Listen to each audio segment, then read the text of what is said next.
Section 1. The Unforeseen Exodus, a headline that shook Manila. Manila, Philippines. 38,000 Ukrainian women find refuge in the Philippines, sparking government alarm.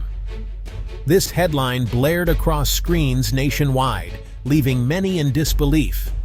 In a country known for sending its own people abroad, the idea of thousands arriving was a reversal of expectations. Government officials scrambled to verify the numbers, contacting immigration bureaus and embassies. The figure, 38,000, was not just a statistic. It represented real lives, each with a story of resilience. For Filipinos, the news was both a source of pride and anxiety, challenging the narrative of the Philippines as a sending, not receiving country. Questions arose. Where would these women live? What jobs would they take? Why the Philippines? The story forced the nation to reflect on its identity and capacity for hospitality. This was more than a headline. It was the start of a national conversation about opportunity, identity, and the country's place in a changing world. The shock was just the beginning of a deeper exploration into what it means to find and offer a new home. The story didn't break in a single dramatic press conference. It began as a quiet anomaly in immigration data, Ukrainian women arriving in growing numbers, scattered across entry points and visa categories. An investigative journalist from Manila Updates TV pieced together flight manifests, visa records, and community reports. The result, nearly 38,000 arrivals in 18 months. The report went viral, forcing the government to address the issue publicly. Officials scrambled to respond, caught off guard by the scale and speed of the migration. The story highlighted the power of data to reveal hidden human dramas. Each number was a person, a family, a hope for a better future. The women weren't using traditional refugee channels. They arrived on tourist visas, using digital networks and informal support. The discovery exposed the limitations of old systems in tracking new migration patterns.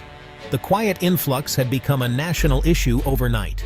It was a wake-up call. In the digital age, mass movements can happen quietly, far from the expected routes. The numbers told a story that demanded attention. For most Ukrainian women, the journey to the Philippines began in European cities like Warsaw and Berlin. Initially welcomed, they tried to rebuild their lives, enrolling children in schools, seeking work, learning new languages. But as months passed, challenges mounted. Job markets were saturated, credentials unrecognized, and the cost of living soared. Many found themselves stuck in low-wage jobs, unable to use their skills. Language barriers and bureaucratic hurdles deepened their sense of isolation. Gratitude for safety gave way to frustration and a longing for real opportunity.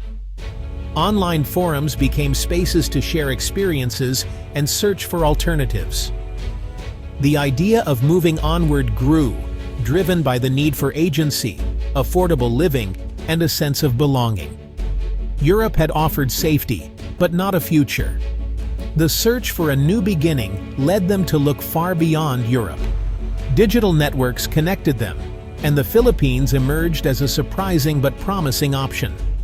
It was a collective, pragmatic decision, seeking not just refuge, but a place to thrive. Their journey was powered by hope and the determination to rebuild. The Philippines became an unlikely destination for practical reasons. English is widely spoken, removing the biggest barrier they faced in Europe. The cost of living was far lower, allowing savings to stretch and families to live independently. The visa process was straightforward. Tourist visas were easy to obtain and extend. This made the move a calculated risk, not a bureaucratic nightmare. A small Ukrainian community offered support, sharing tips and stories online. Filipino culture's warmth and hospitality promised a welcoming environment. The combination of language, affordability, and community support was compelling. The Philippines wasn't a random choice. It was a strategic decision for a fresh start. Here, they saw a chance to use their skills, integrate quickly, and build new lives. The country offered not just safety, but opportunity. It was a beacon of hope in the Pacific. Upon arrival, Ukrainian women quickly demonstrated resilience and resourcefulness. Many found work in the booming business process outsourcing sector, leveraging their English skills. Others worked remotely in IT, web development, and digital marketing, serving clients worldwide. Some started small businesses, cafes, online stores, and consulting services, sharing their culture with locals. Integration happened in classrooms too, as children adapted and mothers became active in school communities. Some women pursued further education or recertification, showing commitment to long-term integration. Their stories, like Olena leading a tech team or Yulia opening a language school, highlighted determination and adaptability. They weren't just surviving, they were thriving and contributing to Filipino society. Their presence enriched the local culture, creating a vibrant fusion of Ukrainian and Filipino influences. Each success story was a testament to their drive to shape their own futures. They became part of the archipelago's evolving story. The Filipino response was initially warm and welcoming. Community groups organized welcome events, and social media buzzed with support. The nation's hospitality was on full display, rooted in the concept of kapwa. But as arrivals increased, anxieties surfaced, especially about jobs and resources. Fears grew that skilled foreigners might compete with locals for employment. Concerns about housing, healthcare, and schools became more vocal in crowded urban centers.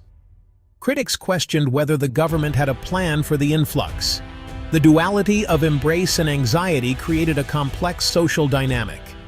Stories of friendship and support coexisted with calls to prioritize Filipinos. The government faced the challenge of balancing humanitarian ideals with citizens' concerns. The narrative of welcome was evolving into a nuanced debate about integration. In the absence of clear information, rumors and misinformation spread rapidly. Sensationalist claims and fake news painted the Ukrainian women in a negative light, fueling division.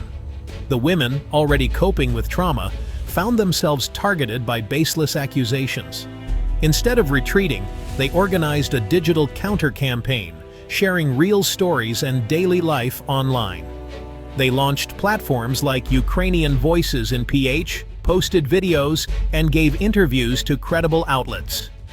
Cultural events and charity drives helped build bridges with locals. By speaking directly to Filipinos, they bypassed the rumor mill and fostered understanding. Their proactive approach turned the tide, replacing stereotypes with human faces. They showed they were not invaders, but resilient individuals seeking safety and belonging. Their efforts helped restore trust and reshape the narrative. Over time, the extraordinary became ordinary.